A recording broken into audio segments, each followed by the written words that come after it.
again. Thursday. That's okay. We're close because This is Dr. John. well, welcome. Wait, take your really loud.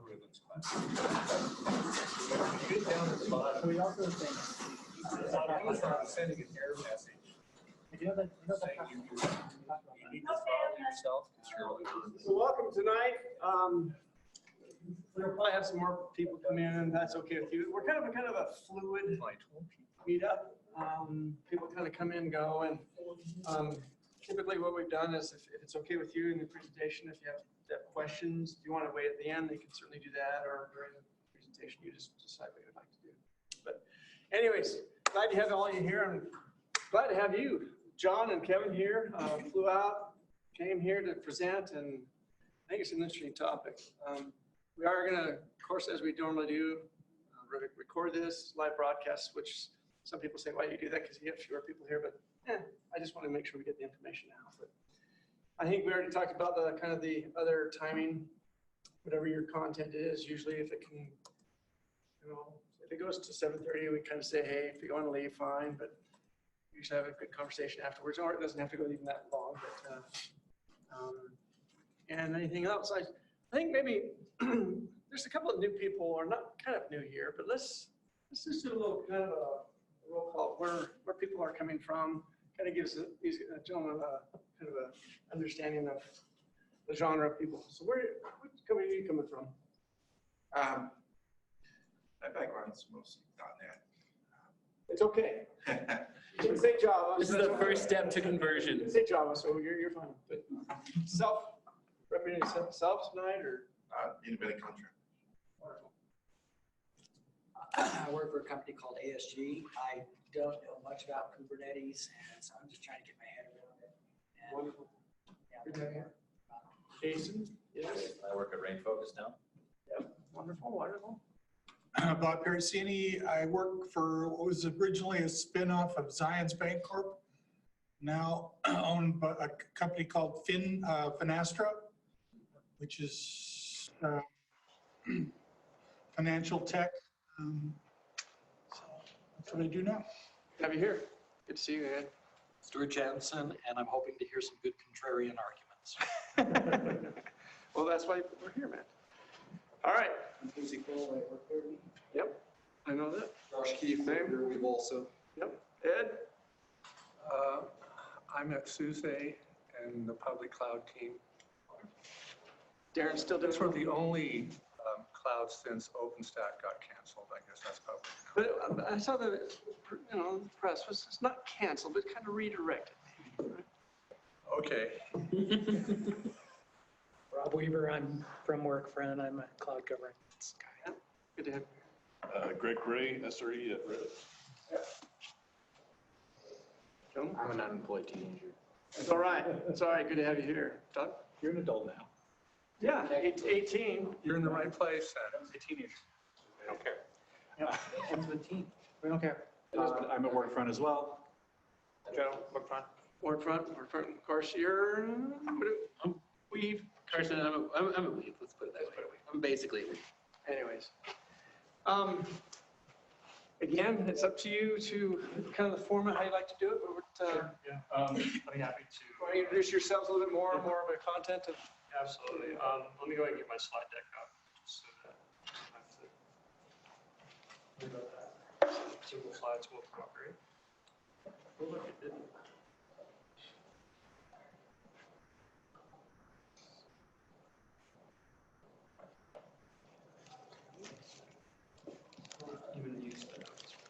Do you have, just a quick note, do you have Zoom enabled to be able to share your video? Because if you don't, anybody on won't be able to see your stuff. I'm sharing through the Apple TV. Okay. I think it should, Yeah, it's automatically replicated. once it's on here, it replicates. I ran into that with Catalina. So Yeah. I had Catalina. Oh, thank you for taking it out. I wouldn't know how to fix it if that were the case. So I wouldn't be. I'm just gonna start my camera.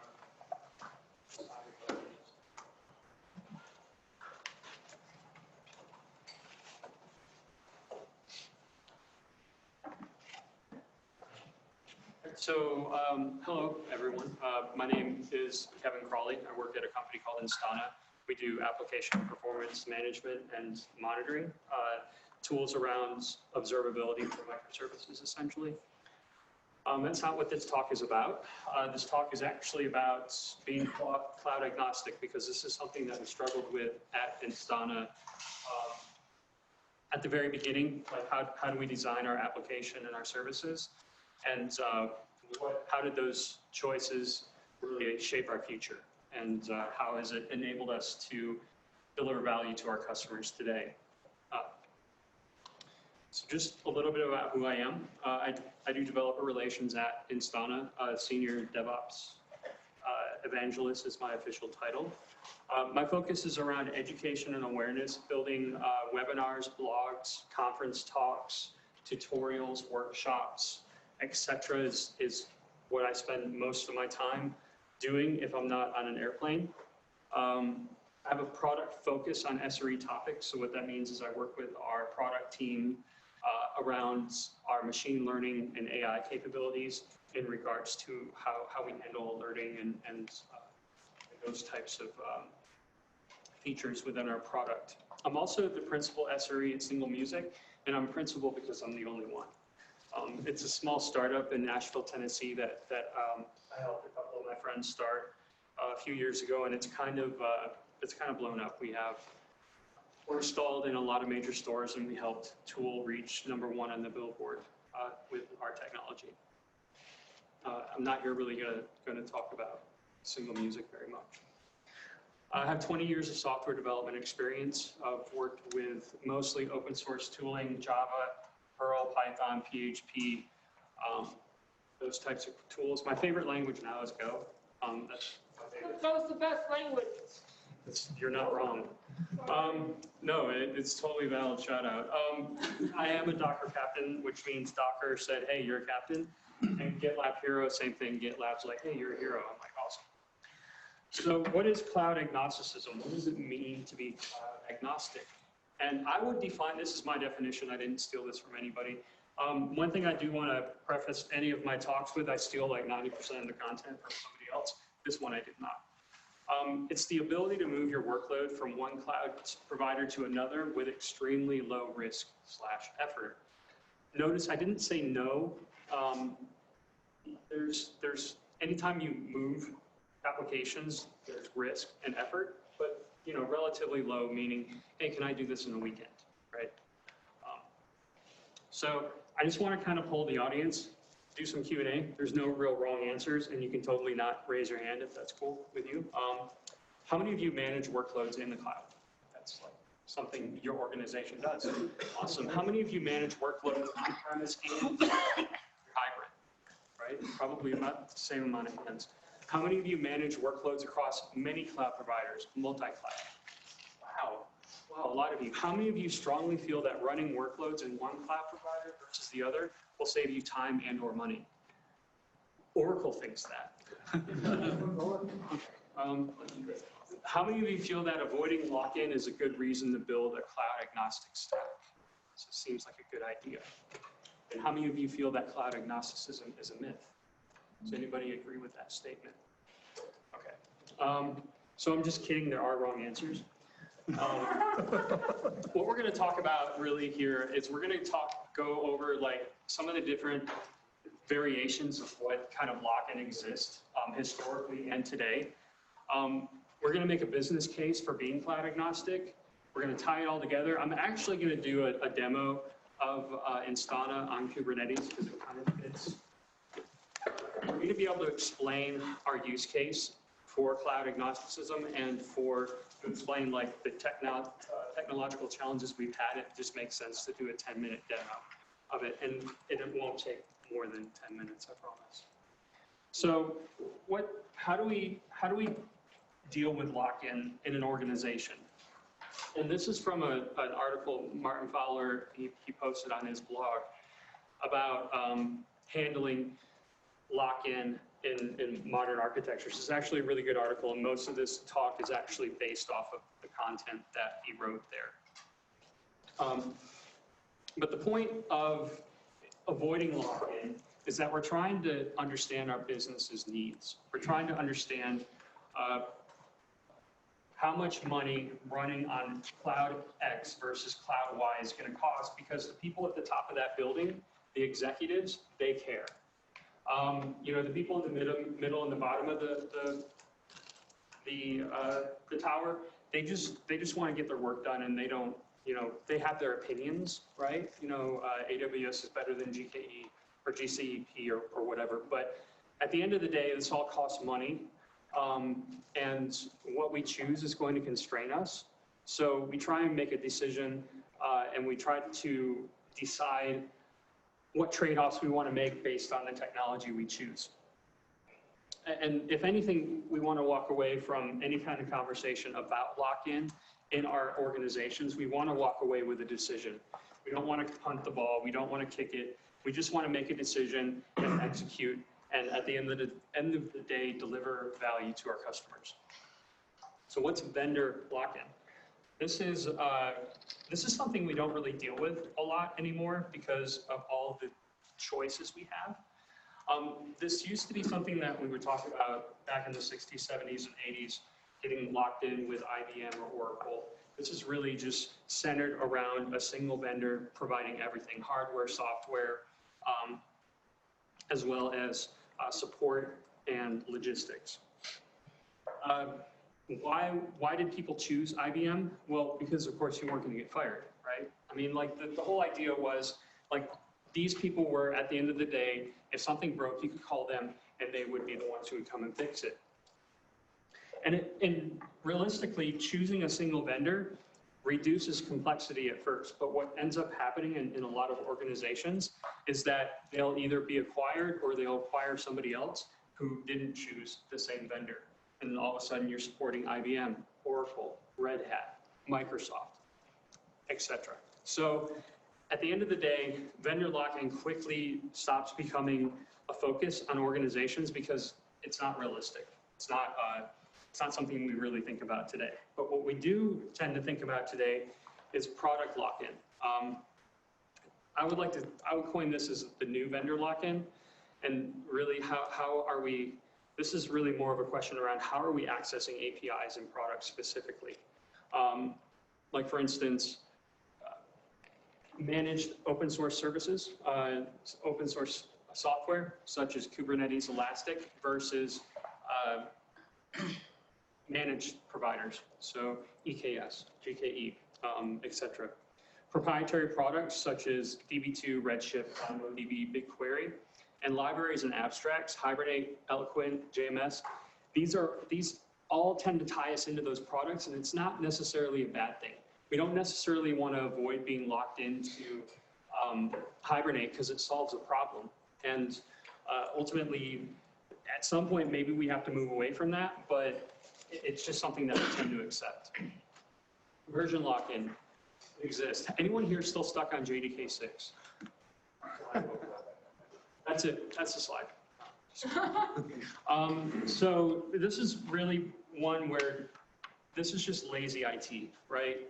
We're not allocating time and resources to pay down technical debt, to really focus on keeping our libraries up to date. Don't become victimized by getting stuck on JDK 6 like one of my former employers.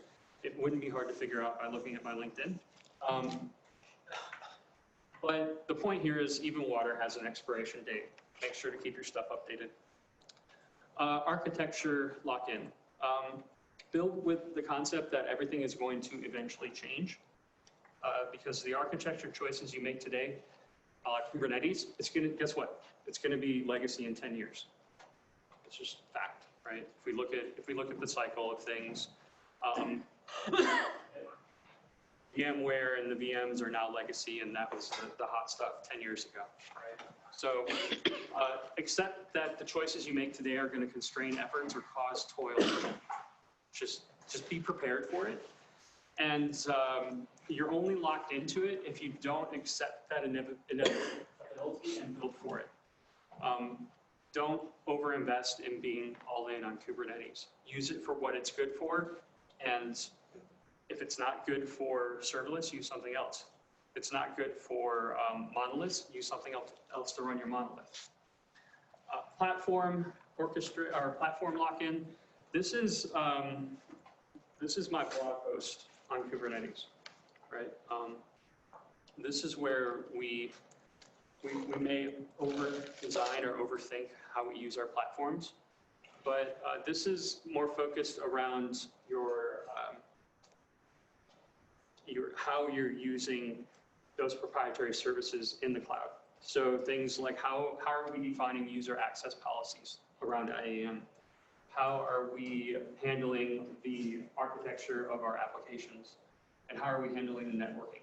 Also, this is around locking into a platform with data.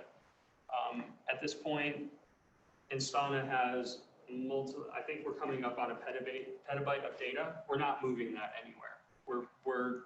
We're locked into AWS for that particular installation. We can't feasibly move it somewhere else. Being platform agnostic has actually turned out to be too high of a cost for these reasons, because actually translating networking and user access policies between clouds, nobody has written an abstraction for that. Does anybody know of one? They don't exist because there's no value in it. The real reason for lock-in actually comes historically for, let's say I'm a business and I have an Oracle database. And I'm saying to Oracle, you know what, if you don't discount me 20%, I'm gonna go to IBM because I can. Because I designed my system to work with either systems. And they did that because they calculated that even if they got 10% of the bill off of their vendor, off of the price from Oracle, that it would cost them less to build that capability than it would cost them to just move or not move. So when we talk about the idea of having this magical ability to transcend clouds, there's no financial benefit to it.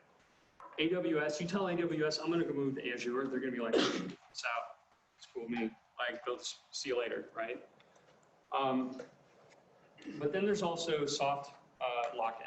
There's like more soft skill lock-in. We have things like skills lock-in. Have you tried hiring a COBOL engineer recently? Hopefully not, but the point is real there, right? If we don't constantly update our skills, if we're not constantly producing good documentation, doing pair programming, handling our life cycle of our systems within our organizations, we're gonna fall victim to this. The point here is people can be retrained. It takes roughly 6 months for people to become fluent in a new language. Like for instance, if I suddenly want to learn German, if I wanted to bad enough, in 6 months I could become fluent in that language. So there's no reason why we can't train our engineers in our organizations to learn new skills, to learn Kubernetes, to learn Lambda, serverless, to learn Go instead of using Java. And I would argue it takes a week for a Java programmer to learn Go. Also, we have bias lock-in. Does anybody know if this is a real billboard? Like, did they actually put this up? Yes, they did. I mean, what's the law of absurdity on the internet? I can't remember. Conway's law, full effect. So question any and all assumptions. What I mean by that is that if all of a sudden we have this opinion that, oh, we're going to use Kubernetes because, we have to, because that's what everybody else is using, ask why. Like, ask why are we choosing this tool? Review all your tools and their effectiveness on a yearly basis. Of course, that is not practical for everybody, but the point here is that we're always refreshing. We're always looking at how do we run things and can we run them better? And analyze your team's performance, strive for excellence, because memes are funny and all, but you shouldn't let them play a role in your technology decisions, as much as I love them. Case in point. So in my opinion is cloud agnosticism is actually a myth. It's also a terrible idea, unless, and this is like the only reason I think I've found, the ability to migrate from one cloud to another or run on different clouds should be a feature of your product and you can monetize on it. So the point here is saying you have a customer who says to you, I don't want to run in AWS because they're a competitor and I don't trust them with our data. And you can say, okay, well, you want us to run in GCP, that's going to cost $80,000 a year in support, whatever, right? And if you can offset that cost, then do it. If you can make more money with your product running in a different cloud, that is literally the only reason to do it. And that was why we had to do it at Instana. So what is Instana? It's a mouthful. Observability tooling, which leverages streaming-based technology to ingest high granularity logs, metrics, and traces. It's 1 second with zero sampling and a processing pipeline which automatically generates the following. Create application, service, and endpoint dashboards on the fly. We do end user monitoring dashboards. It's client browser stuff. We do technology-specific dashboards. It could be your host, Linux host, could be Windows. It could be Kubernetes, Java, Docker, Spring, whatever. We support like 300 technologies now. We do distributed tracing analysis and aggregation. We do machine learning analysis and alerting of throughput, error rate, and latency. And we do near instant processing against a very large catalog of predefined alerts and threshold rules. Now it's actually easier for me to show you all that. So this is the demo time.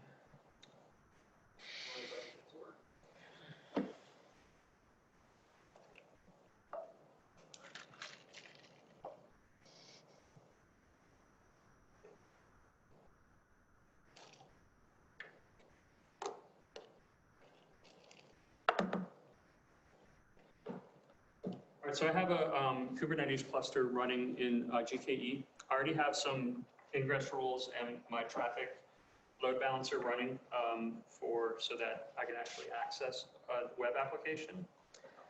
And the first thing that I need to do is install an agent. So as I mentioned, in Instana, we ingest data from our customers, a lot of it, on the order of many gigabytes a day, 300 or 400 last time I checked. Now, that data comes from an agent that runs on the host, and we collect information from the host and from everything that's running on the host, including your containers and your applications. So what I'm going to do now is I'm actually going to install the agent so that we can collect that data. So we do have a Helm-based installer that runs in Kubernetes. It's fairly easy to install. My Helm repo exists on here. I need to repo. And then, so what's happening right now is the agent is installing on all of our daemon set as a daemon set on all the nodes within Kubernetes. That means every single host that runs Kubernetes worker is running our agent. And that agent has been installed with elevated permissions, just like any other monitoring agent you would install. It has access to the Kubernetes API as well as the host so that it can attach to processes and collect meaningful data.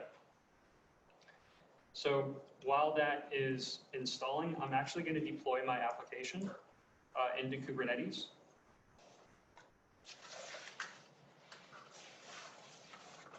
So that we can see the system come online. At some point, in a few moments, the agent will show up as deployed here, and we'll be able to take a look at what's happening in our cluster, what's being deployed.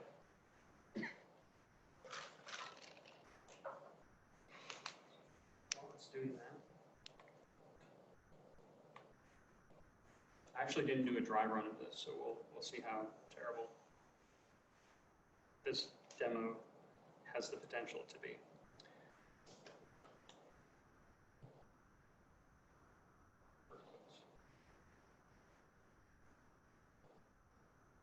So I'm going to actually just go to the logs for this. I don't think I need this anymore. So what is actually happening within the agent is as the agent is bootstrapping, it's detecting what's running on the host and loading in specific sensors so that it can can monitor those workloads. So we can see here that we've activated multiple Docker sensors because it detected Docker containers. And at this point, we should have agent deployed and we should be able to see our host. We can see here that within our host, we have multiple Kubernetes specific containers running. Nothing super special here. All we're doing is just we're running an agent on a host and it's reporting Kubernetes metrics. All right, so at this point, what you're seeing on the right here is the system has detected a release, and what that means is that our pipeline here should have finished, which means our services have now been deployed to the system. So we detected that the system had a new application deployed to it, and in a moment we should be able to see those workloads spinning up. And we can actually see in real time the effect of that workload having impact on our system. So you can see the system is fairly stable at this point because the agent finished loading. But now that the application deployed, we can see that the load is kicking up because we're launching a bunch of Java applications. And we all know how much Java loads CPU. So at this point, the system... You sure about that memory usage? Seems What's that? too low. Yeah. Oh, yeah, for... hold on, where am I? I'm kidding, just for Java. Oh, Java? Well, Only 11%? it's Spring Boot 2. So they I don't know, Spring Boot has gotten a lot better with the memory. Yeah, old Tomcat, not so much. All right, so at this point, we've also detected that we are running a GKE cluster, and we've quickly discovered all of the various specifics of this cluster. So things like what namespaces are running in it, the deployments, the services, the pods. And we can see here that our newly deployed pods have been instantiated. We can also, we can see here that we got a bunch of stuff failing. I'm assuming here in a moment it should start working. But once the application, I think it is actually up and running. So yes, it is. So I should be able to go here and load the web app. And I can go and look at some owners, see some veterinarians. Yeah, that's my demo app. Well, what's interesting about this is like we, without having to change any code, without having to reboot the Java applications, we have full visibility into everything. We have all the metrics, all the traces that are being generated from this application. So within less than 10 minutes, we went from an application that was completely unmonitored to a monitored system, and we're collecting a lot of data around what's happening. So we look at, once this actually populates, yeah. I think here it goes, right? So this was the query where I went to the vets. You know, I said, hey, give me a list of vets. So there's some sensitive information in here, things like the versions of the software we're using. We can jump into the code. We can see the source code because the agent running on the host. We can, as I mentioned, we can see information like what the FQDN on the host name is. You know, if you're not doing best practices and you're putting secrets in your environment, those would be exposed as well, just because we do collect information on the container. So things like container labels, as well as environment parameters, aren't outside of the scope of the data we collect. You can go into the configuration and you can say, hey, don't collect these particular environment parameters, but you have to be explicit about that.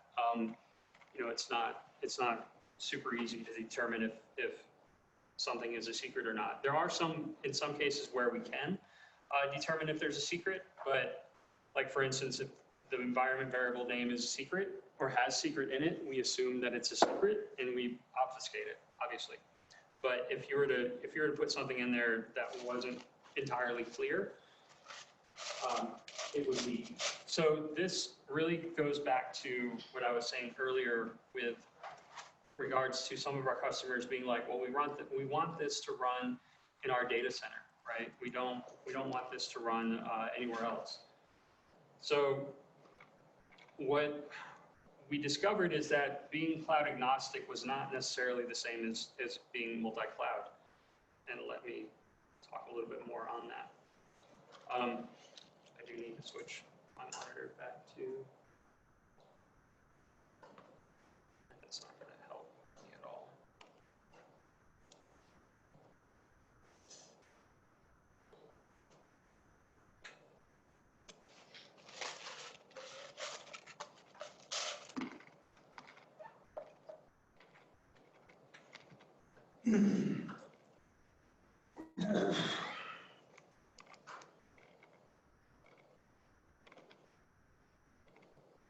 So when Instana was initially founded, we built primarily on AWS because we were a SaaS platform, and we had a single host-based on-premise installer. We used Chef and Terraform to provision our application, and our application consisted of multiple non-cloud vendor-specific technologies. We use things like Cassandra, ClickHouse, Kafka, Dropwizard, which is a Java framework, Redis, Elasticsearch, etc.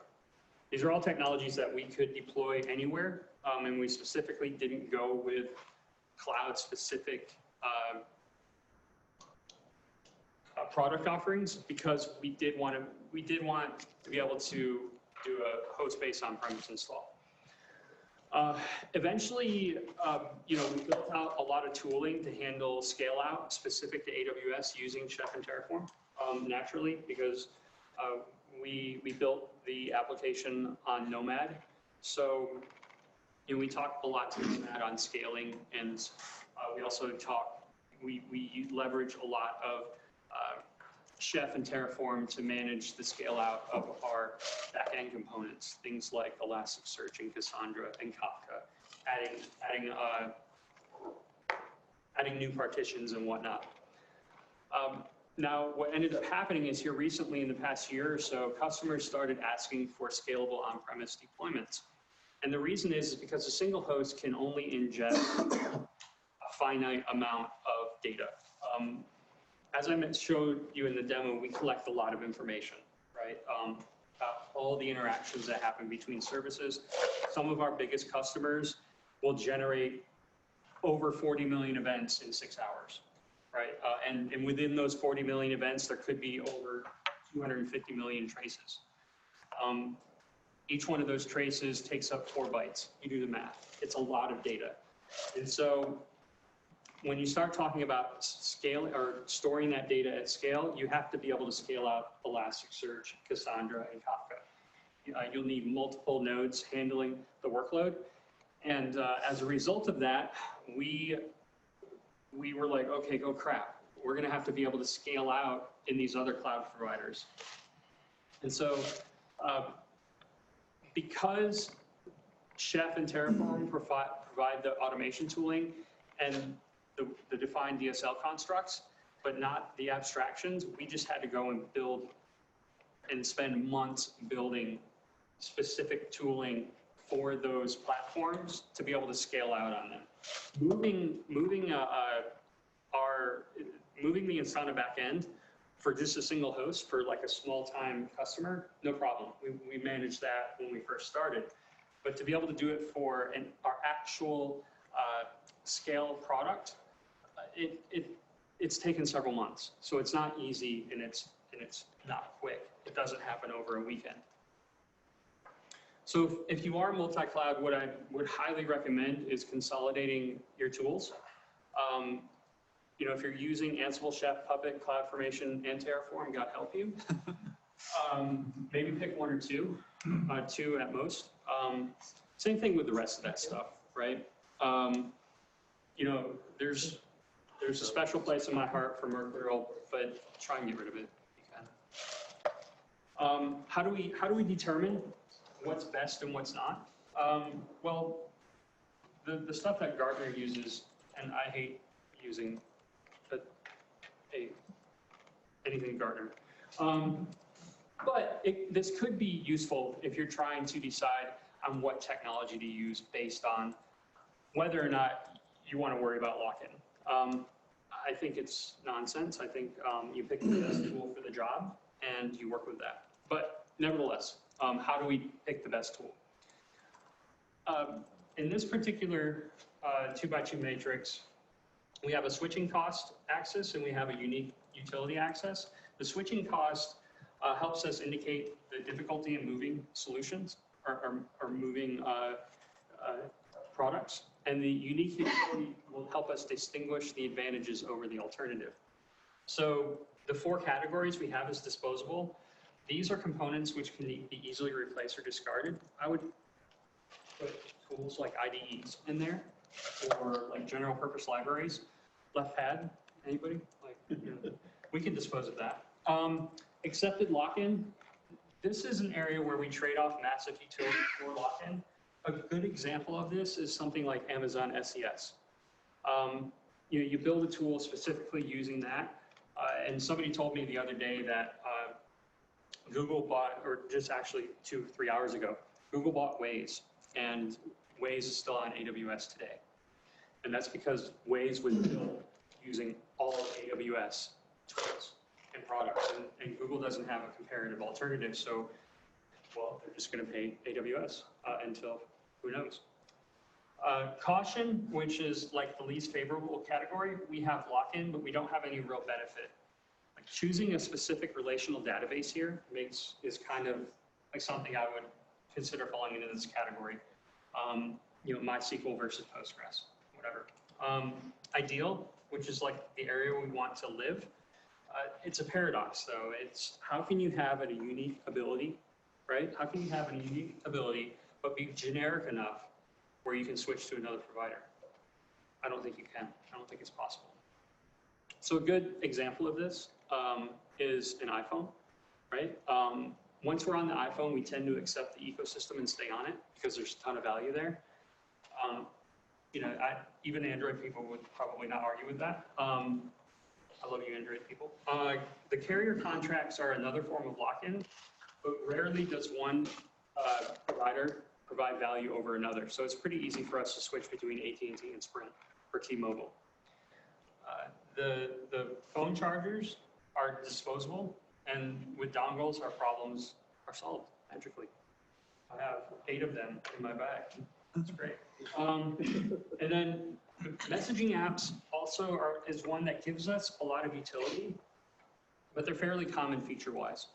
Like I can get a hold of my wife through Discord, through iMessage, through SMS message, through, I just call her, like FaceTime.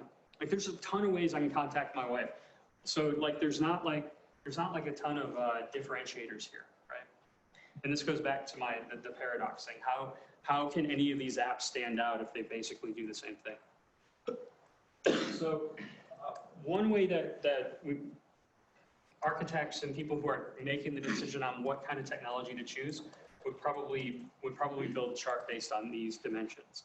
Like what is the likelihood that I'm going to switch and what's the cost of the switch?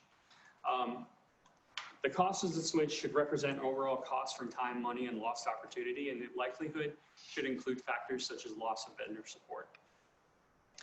And really this all boils down to, am I saving or making more money over the cost it takes me to build something that can go anywhere? Pay attention to those, because you're quickly going to run into the situation where your liability and option price quickly fall into that overinvest category. So review, don't be cloud agnostic unless you can make a truckload of money from it, or you're just trying to find something to do. Consolidate your tools, processes when you end up using multiple cloud providers, and if there's any chance you plan on going multi-cloud, start off by being cloud agnostic. So again, paradox. Q&A, anybody?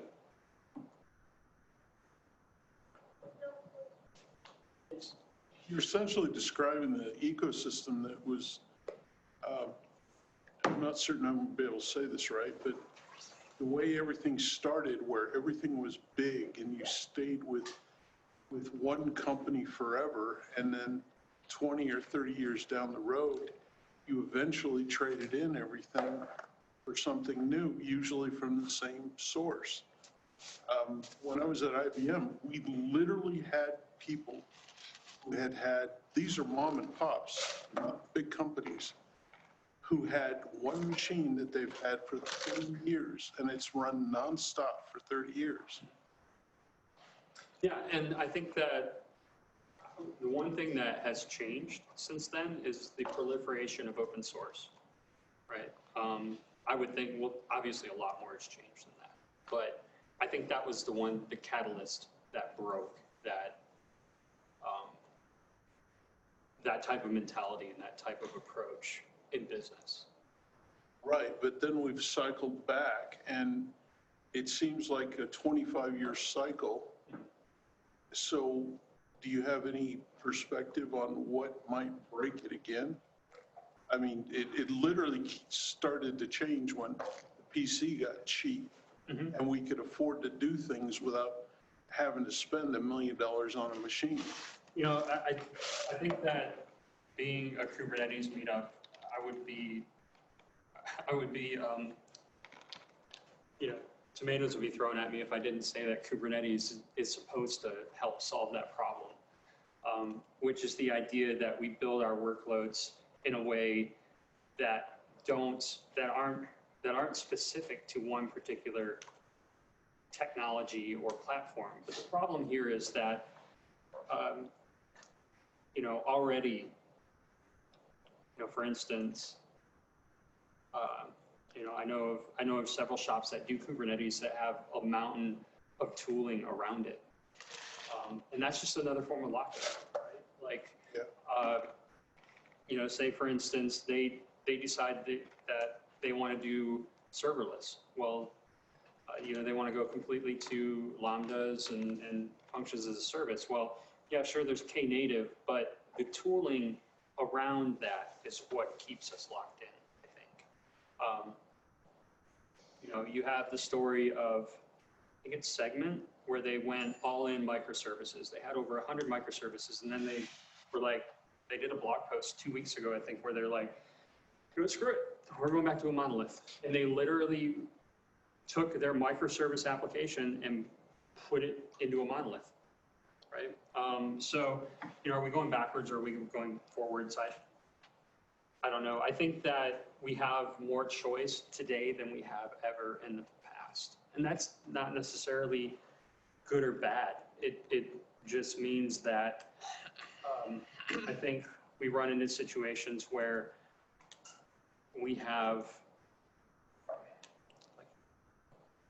we're put into a situation where we're paralyzed to make a decision because there's just so many choices that we can choose from. Right? So, you know, in terms of what will break this cycle, AI and robots taking over the earth will break it, mostly. I hail our overlord. I think somebody else, anybody else have comments? This question, you mentioned that if you know you're going to be multi-cloud, start out being cloud agnostic. So I'm not sure I understood in the presentation, how do you do that? How do you start that way? Because data is the king or queen. Right. Yeah, it's the real gravity. So right? you've got your databases, you've got then your messaging systems, which are moving the data around. How do you anticipate being cloud agnostic at front, given that those are the pinnacles of your business usually? Right. Well, I think that's where early on in Instana's inception, we decided that as a competitive advantage over our competitors, you know, Datadog, New Relic, AppDynamics, those are the three main ones. As a competitive advantage over them, the fact that we could be installed on-premise was a factor in which meant companies would choose us over them, because Some companies, they don't want to ship all of their logs, metrics, and trace telemetry into some random cloud, right? So we made the decision immediately to build off of open source technologies that we could move into any cloud. That being said, our application is technically cloud agnostic, but the ecosystem surrounding it, like what it depends on for user controls, for networking, for things like for scale out procedures, that's not cloud agnostic. And I don't think you can be cloud agnostic in regards to that, because you need to build that tooling to be able to operate. And I think, what at the root, if you can provide a compelling business case to build on top of all open source technologies, not use things like Google BigQuery or Amazon RDS, or Aurora, or whatever their proprietary database is, or SQS, use RabbitMQ instead. Like, if you can say, we will make more money if you do this, then go do it. If not, you should probably just use the stuff that AWS or Google offers, or whichever cloud provider can provide your business the most value, so that you can you can deliver your product faster and get money back into the business as quickly as possible, right? Most businesses probably don't have a need to go cloud agnostic, is my point. I would say 98% of them don't. Have you done that, like a cost of ownership on like a big company versus like having your own server farm versus, putting it up in the cloud on a big scale? I mean, yeah, we did it at the company where we were on JDK 6. So take this with a grain of salt. But it didn't make any sense. Like, there was the consulting company that came in and did it. They're like, you're going to save a ton of money moving to the cloud, right? Well, we got to the cloud, that wasn't the case. Like, we ended up spending a lot more money. And that's because the consultants didn't really take into consideration that all of a sudden, all this free resources that could be created on demand would actually be used by our developers, by our engineers. What ended up happening is, if you take the pure workload and move it, yes, we would save money. But what occurred is, all of a sudden, developers just spin up their own environment, and you had hundreds of environments running, and all of a sudden, this money just going out the window. And then somebody was like, "Oh, serverless, that looks awesome." One day later, $40,000 had gotten spent because of recursive, I don't know. But I mean, I think you can do it right, though. We didn't, for whatever reason. But that was my only experience with that. Yes. Okay, so potentially with all this monitoring traffic, trace data, logging, that's a pretty big fire hose. So how do you scale out? What's your pipe and what's your storage? Yeah, I mean, that would be probably a better question for a member of an SRE team. But what I can tell you is that everything is capacity planned and managed. We analyze trends over the past several months, and we analyze the business pipeline, like what's coming in terms of deal sizes. Like, we can generally associate, a $50,000 deal with the need for XYZ additional capacity in ABC technology, right? So He doesn't want to tell you their secret sauce for. Okay, so do you have? I mean, well, if we have secret sauce, I don't know it. Do you have to instrument the code, or do you put this? You just insert into an existing infrastructure and start logging and monitoring? Well, I think there's two different questions here. There are two different questions. Yes. One is the question in terms of how do we handle the ingestion of this data on the Instana side, right? And that is, it's complicated. And on the other side, you're talking about how do customers handle the overhead, the sudden new overhead being generated by their application suddenly emitting a whole bunch more data than it used to. Well, I'm asking just do you have to go modify your code to work with your? Yes and no. Like I could probably, like, it depends on the code. Like for instance, with the JVM, like Java, our agent will detect the Java process. Once it detects the process, it will use a byte loader, it'll use ByteBuddy to inject the library support for tracing. So once that's injected, technically you've modified your code, even though you haven't modified your code, because we do it, right? Okay, in Python? Python, same thing. We do. So you're using runtime injection. BPF for that? What's that? BPF? No, that's like network layer tracing. Like what we're talking about. No, you can actually trace Python. There's, Okay, well, yeah. from my understanding with Python, it's application runtime code level tracing. Yeah, there's just flags in fact, it's built into the latest Python. 7. You know, and I could be wrong on that because I know that our automatic Python instrumentation was just released like a week ago and I haven't done any research on it. But my understanding is that we don't use BPF because of the, just because at the application layer, we can know more. Like for instance, if you're encrypting your database queries, like if you don't instrument those at the application layer before it gets encrypted over the wire, you're not going to know anything about the query statement that went over the wire. That's gone. It's encrypted.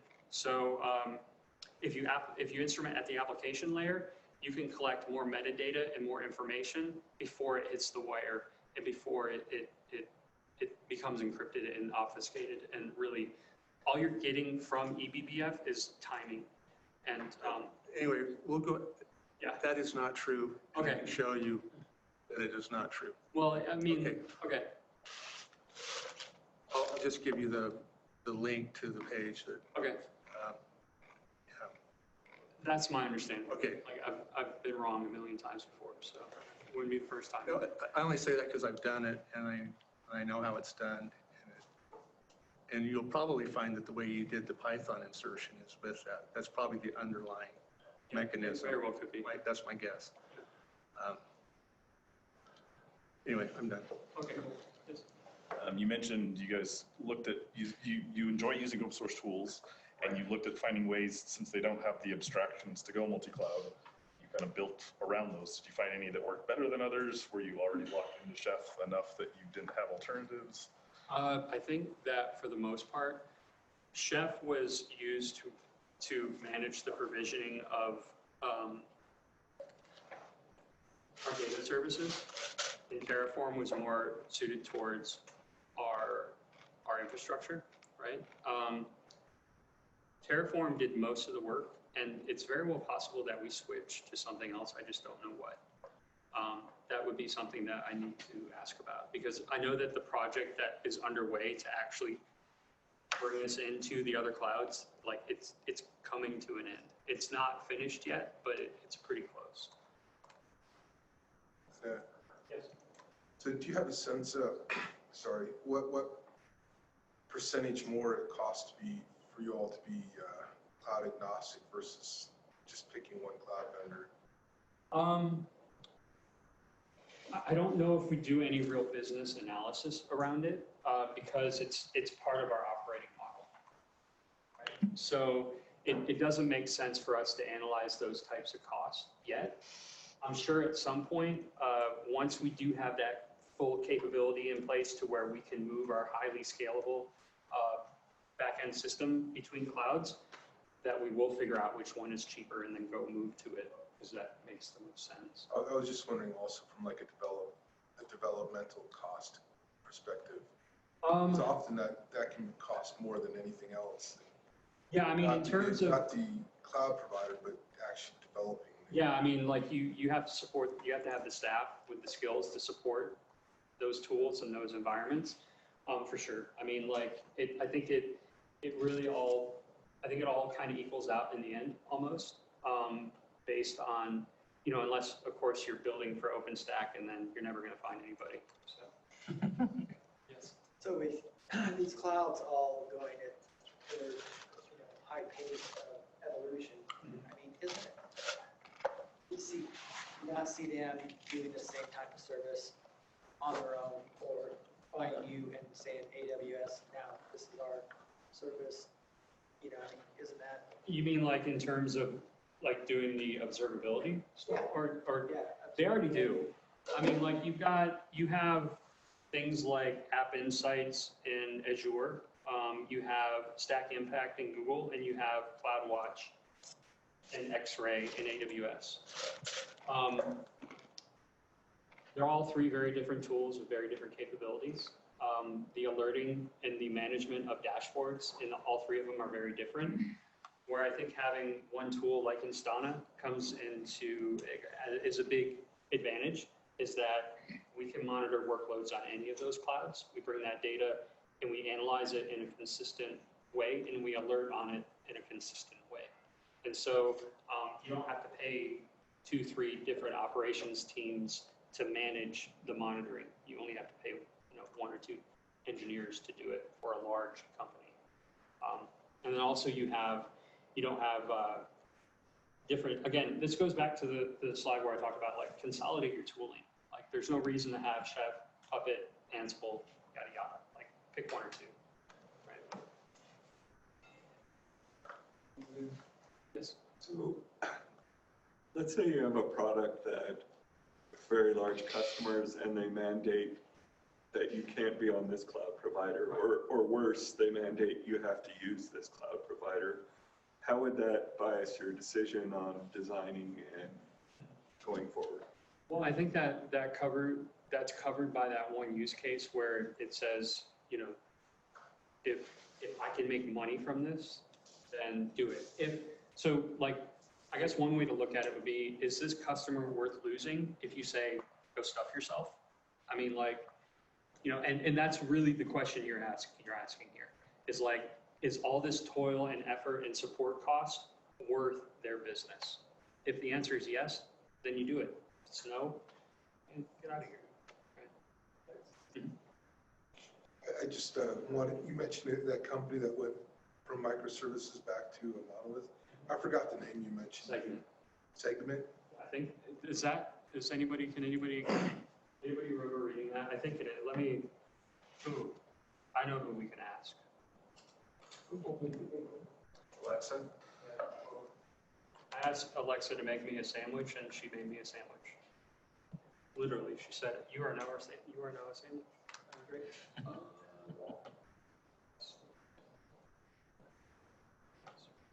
Doesn't my keyboard work? Yeah, it was segment. It was segment? Okay. Yeah, on July 10th. Thank you. It's humorous. I'm just curious. I think that's indicative of a larger problem, which is the chasing of trends versus the doing what works best, right? And the naive notion that we all have that anything is the best thing all the time. That's Go, Kubernetes, all those things included. It's just not true, and you have to really, especially when you really like a thing, you have to watch yourself and just make sure you're not choosing the tools because you're comfortable with them, but you're choosing them because you can make a good argument that they're the right thing, or an architecture, whatever it is, right? Yeah, for sure. Go's the best. You're not wrong. You do instrumentation of Go. Sorry, what? You do instrumentation of Go applications. We do, but it's not as super duper automatic as Java. I've seen a few approaches to it. They're the more interesting ones because Yeah, most aren't automatic. No, Dynatrace actually pulled it off, but I heard it broke a bunch of stuff all the time. And I think we evaluated them at a previous company and said, there's no way you're putting that in our code to do Yeah, that. it's scary. We break it on our own, but easily. We're not going to make you break it for us. But I mean, the idea behind, I was having a conversation earlier. I'm sorry, I forget your name. Carson. I don't think I told you. So. Yeah, no, it's all right. Where we were having a conversation about the whole monitoring observability thing, and at some point the data is just going to be a commodity, right? It's what you do with the data, how you analyze it, how you empower people with it, within the next year, OpenTelemetry should hopefully be off the ground, and once we already consume OpenCensus and OpenTelemetry, or not OpenTelemetry, open tracing. Open telemetry is not too far behind. It's like I said, it's what you do with that data. I think that really matters. And if you want to hear more about it, I'm actually going to go through a pretty deep dive into the product and what we do with that data tomorrow night at DevOps and Dime at that address. So you're welcome to come and hang out if you want to hear more. Any other questions?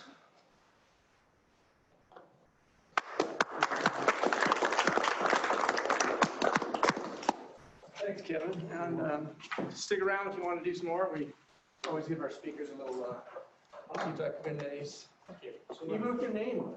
That's awesome. I'm not sure if you get through the airport with that. I was going to say, it looks like a weapon. Yeah, it may be sharp. Yeah, we'll see. Anyways, stick around. I think there's probably more fries, more sliders out there. There's always great. Huh? Where are they from?